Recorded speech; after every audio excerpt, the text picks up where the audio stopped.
I think we really went all in on kind of competitive enablement and during the pandemic and really started, talking about competitive and win-loss and all those things have really enabled our teams across the board. And it has been a culture shift at our organization. The only thing worse than losing a big deal or missing quota is not knowing why. Here at Closed, we've conducted tens of thousands of buyer interviews for hundreds of B2B companies, and we've uncovered what drives your prospects to buy, not buy, or even churn. In each episode of the Win-Loss Show, we'll show you how you can leverage feedback directly from your buyers to help you increase your win rate, perfect your sales experience, nail your marketing messaging, build the right products, and hit your quota with confidence.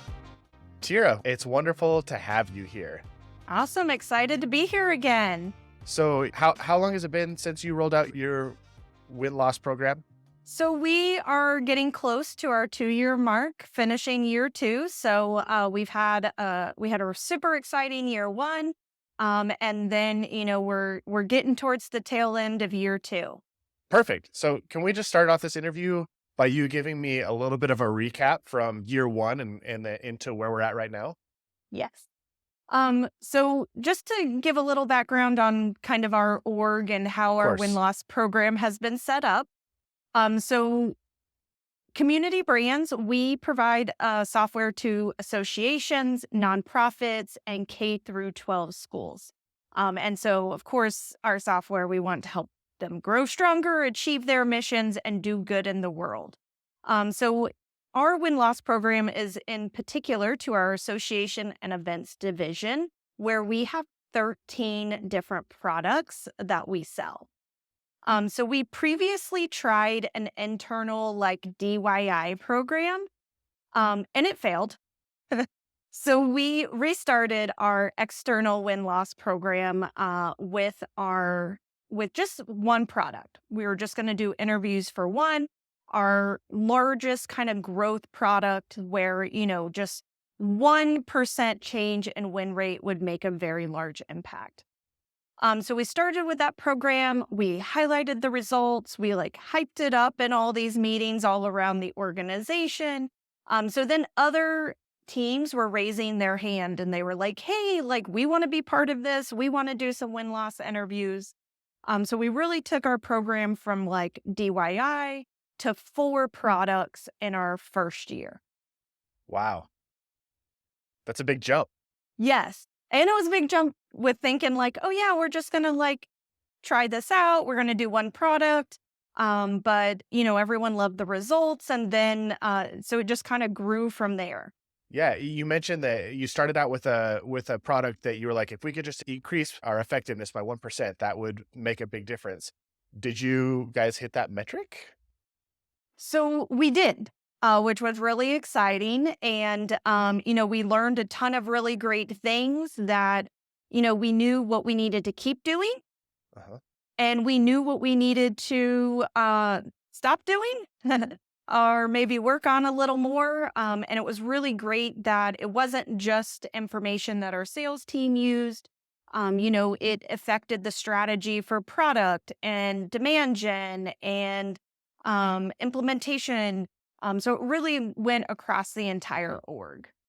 Is there any piece of feedback that you got that surprised you that you were able to take to one of these teams and then use it to make a really big improvement or change that really had a big result with your buyers and your community?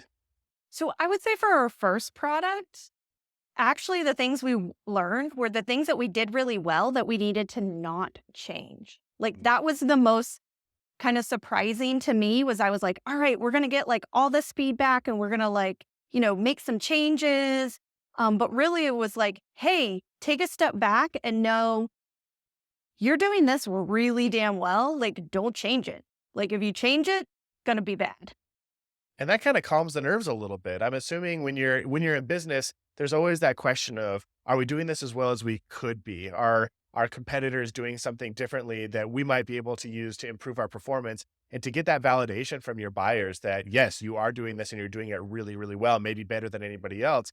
kind of allows you to take a deep breath and focus that energy that you would have spent worrying or retooling something that's already working and focus on something that will actually have a bigger result. Exactly. That's really great. Now, Yeah. now tell me, so that was your first year. You went from DIY to four products, you said. Yes. So tell me about year two, this last year that you're kind of wrapping up right now. So we came into year 2 knowing that we wanted to do some follow-up, from the interviews that we did in year 1, and then we wanted to add some new products into the mix as well. So I would say that I was, like, really pumped up, but at the same time, like, when we started year 2, like, still kinda living on a high from year 1 success. So I would say I definitely went into year 2 with this like, "Oh, we got this. It's just gonna be easy," like, year 1 attitude. Like, "Yeah, we got this." Which in hindsight was probably not the best attitude to have. So I would say between our own internal calendar, so, we started off a new year, we were kind of finalizing some interviews from our very last round that we did in year 1. We had our annual customer conference. We're growing the product marketing team, hiring 4 people. So definitely pushed win-loss program, the start for year 2 behind a bit. Eventually kind of almost missing an entire quarter. Oh, wow. Um, but eventually we got started, a couple months later than we wanted to. But you think of that and you think of that time that's passed, yeah, we had a lot of stuff going on internally that were great priorities. But also there's this change in environment around us. People are returning to the office, COVID restrictions are lifted. It came a little more difficult to get people to want to be part of the process. And I think a big part of that was this like shift in thinking for many of us.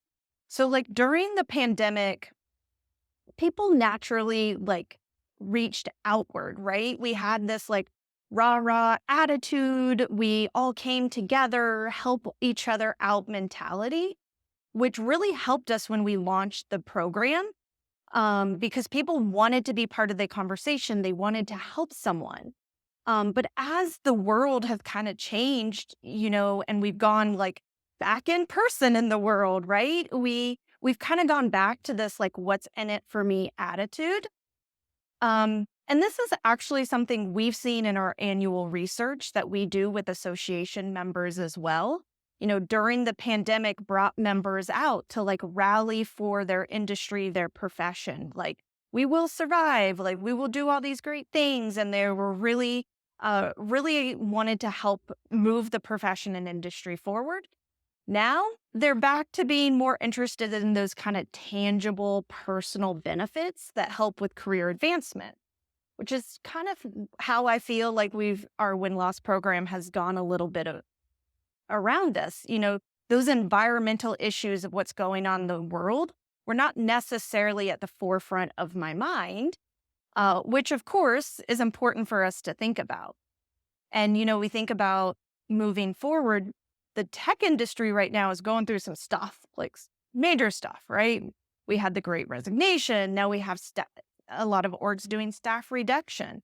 And this impacts how we do our win-loss program, those secondary or those thrice contacts. Had to throw me in a Schitt's Creek reference. But, those secondary and third contacts become much more important. And having an even larger pool of deals are needed, especially when, some deals have only one contact that was part of the process. So it sounds like year two has presented you with a lot of new and unique challenges. The novelty of win loss has worn off a little bit. The world is changing. The just the overall sentiment internally and with your clients is changing. So what are you doing to overcome some of those obstacles? So I would say, we're really trying hard to like keep that momentum alive, and have tried some new things. Sales, of course, has been, the best partner in our program. They really enjoy receiving the data. Just as we did in year one, we have, at least one sales rep involved in the process, part of that win-loss team that develops the interview guide and receives the readout. And of course, sales is involved in our contact list making, making sure we're contacting the right orgs, et cetera. But I would say, year two, sales, because they've like been a part of it, they're definitely responding more quickly. They're more open to expanding the list. They're doing pretty good at, making sure that we have more than one contact right from the beginning. But some things that we've done new this year is that we've been asking the reps to reach out to contacts to ask them to speak with closed. So that personal outreach from the sales rep really resulted in some immediate responses and interviews, which was really great. Most of our products are enterprise products, so they have built this relationship with the contacts, and so they're willing to do it for them, which is really, really great. And I think this is definitely a tactic that will continue to use more as we close out this year and probably even more some next year as well. I love that. Yeah, that worked really, really great. And I got to say, got shout out my consultant, Chase, who gave me that idea. So that was awesome. And then, another thing that we've been doing this year to kind of, make sure that the reps are actually reading the interviews is, doing individual Slack messages to point reps to interviews that have a comment about them. Like, make sure you read XYZ interview. Like, there's a quote you'll love, not actually sharing the quote. I feel like in year one, we did more like group ones. So it was like, hey, sales Slack channel room, like screenshot quote, rah, rah, yay, whatever. But now we're doing individual messages to be like, hey, like go in, read this comment to make sure that the reps are actually reading, the entire interview and not just those really great quotes. And then, as most people know and who have been doing win-loss, there's always that person in a round of interviews that just says like the craziest comment or their entire interview is just like one a-hole comment. People do enjoy reading those. So we've been sharing those as well. Now, let me say, I would have never done that in year one. I'd never done it in year one. But I think now for the products that, are doing like their second round, those reps know kind of, what we're doing. They also understand that some you have to take with a grain of salt. They've been through the process and they can also understand like how to laugh at ourselves. And so I think those have been a really good tactic we've had too, to just kind of keep the momentum going. And then I would say the third kind of new thing we did this year as well is, last year we started with just the concept of like one product. So we did one product, then we did our second product, then we did our third product. Like we didn't combine timelines or anything. So this year we started stacking our product interviews. So something new. So starting, the next one before the prior one is complete. And really the reason for this is, when we're in all hands meetings or, sales teams or sales leaders are in meetings with other, products that, they're not communicating with maybe on a daily basis, but everyone together hearing about like, oh, like we're going on to this product, this one's next. And after we start this one's on deck. It just kind of keeps the conversation top of mind for everyone. So for those ones who did it earlier, they'll come back and ask questions and be like, hey, like, are we going to do another round this year? Or is that like the only one we did? Or like, how do we get on the list? So just making sure that we talk about and stacking them so we can talk about it continuously has definitely helped as well. Oh man, there's so much goodness here. And I want to reiterate some of the things that I'm seeing that you're doing right. So, like you've talked about involving your sales team in the process. Like there's no better way to get your sales team to buy in than to involve them in the process, help them design the questions that you're asking, figure out what it is that they're interested in improving around. Like that's so beautiful. And then finding ways to increase adoption, like sending them the interviews, making sure that they're logging into the platform, making sure that they're going over the deals that they participated in. I think we just released a new feature in the last couple of weeks where you can actually highlight and tag, highlight a portion of the interview and then tag a person in it, and it'll send them an email and let them know like, hey, you should check out this interview or this clip.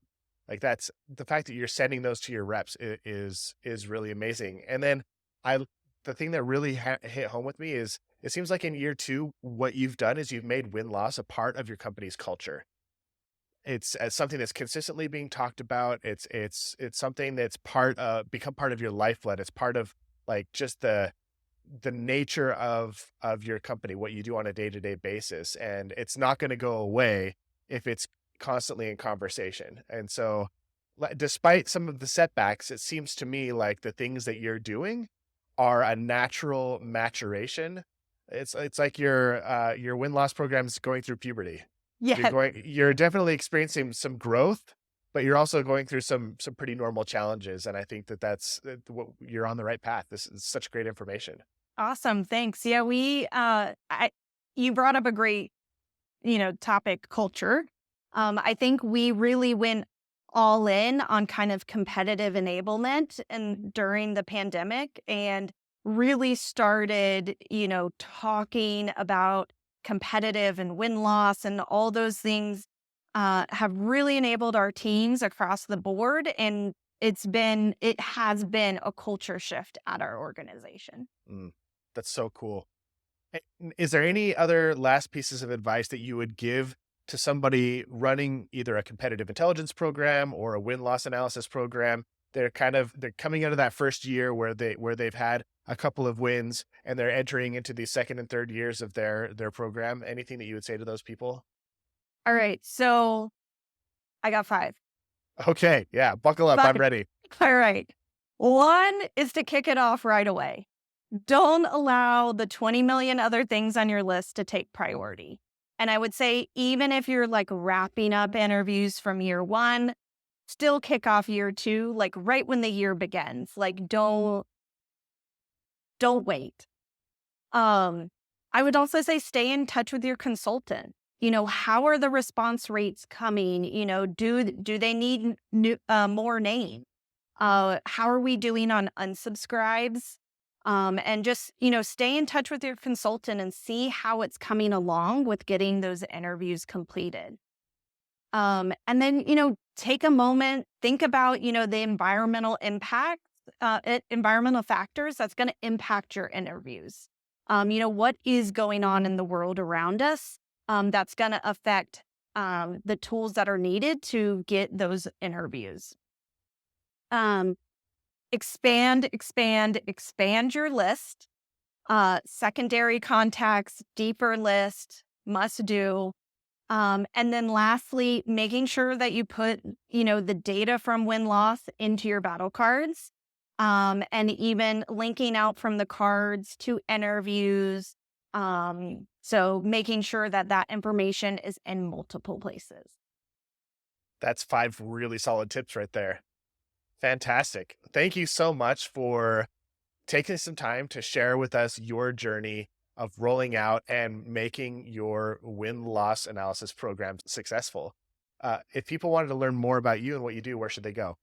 Awesome. So I would say LinkedIn. LinkedIn's the place to be. Not cool enough for any of the other social media LinkedIn places. is the cool place to be if you're attending Win-Loss Week. Don't worry. Exactly. So LinkedIn, definitely connect. I love talking win-loss with other people, as well as anything competitive. So definitely let's connect and talk about it. Great. Thank you, Tirrah. It's been a pleasure having you. Awesome. Thank you.